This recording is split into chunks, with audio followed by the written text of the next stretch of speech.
What's up everyone, I'm Jay, and today we'll be looking at how I review entertainment and what my videos will look like.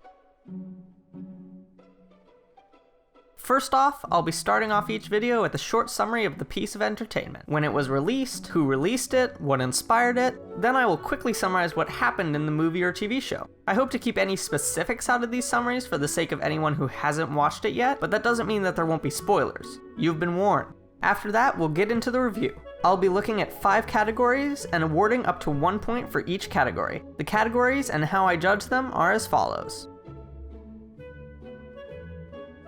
This category looks at how much I enjoyed the movie the first time I watched it. A full point means that it was riveting to watch. 7/10 of a point is still interesting. Half of a point is meh, it wasn't super interesting, but I wasn't bored. 2/10 of a point means that it was boring. I kept watching it, but I was bored. And no point is awarded if I am somehow convinced to not finish the movie. Obviously, this category is completely subjective. There are plenty of movies that I don't enjoy, but maybe you will. That's an important part of reviewing anything. Your personal opinion matters.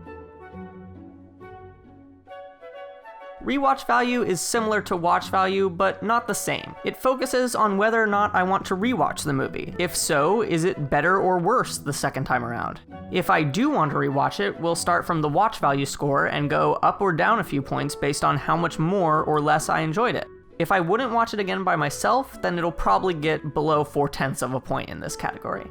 There are also certain situations that I'll be pointing out in which maybe you will want to rewatch it again. Next is some of the more objective stuff. These sections are still affected by personal bias, of course, but I will try to be as impartial as possible.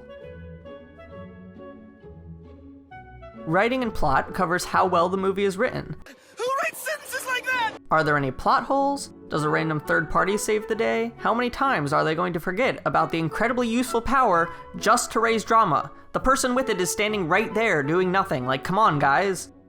We'll be taking all of this into consideration, and also how well the dialogue is written, whether there's excessive unneeded exposition or not. Movies with concise writing and only minor plot holes will score high, while incoherent stories with many holes will score lower. Next is acting and voice. In this section, we'll be judging how well the actors act. Sometimes an actor is forced to play a terribly written character, but still puts their heart and soul into it. Sometimes they play a great character, but just can't manage to make them believable. Actors deserve a lot of credit, even if they're put in difficult roles.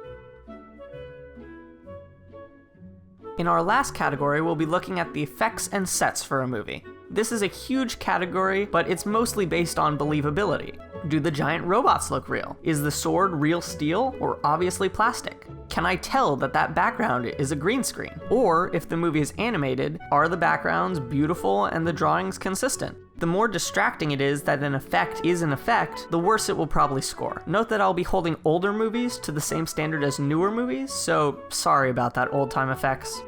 After I wrap up the scoring, I'll be taking a minute to share anything that stood out to me during the movie. My favorite scenes or anything I particularly like about it. I have a passion for stage combat and also soundtracks, so if you're into that kind of stuff, feel free to stick around.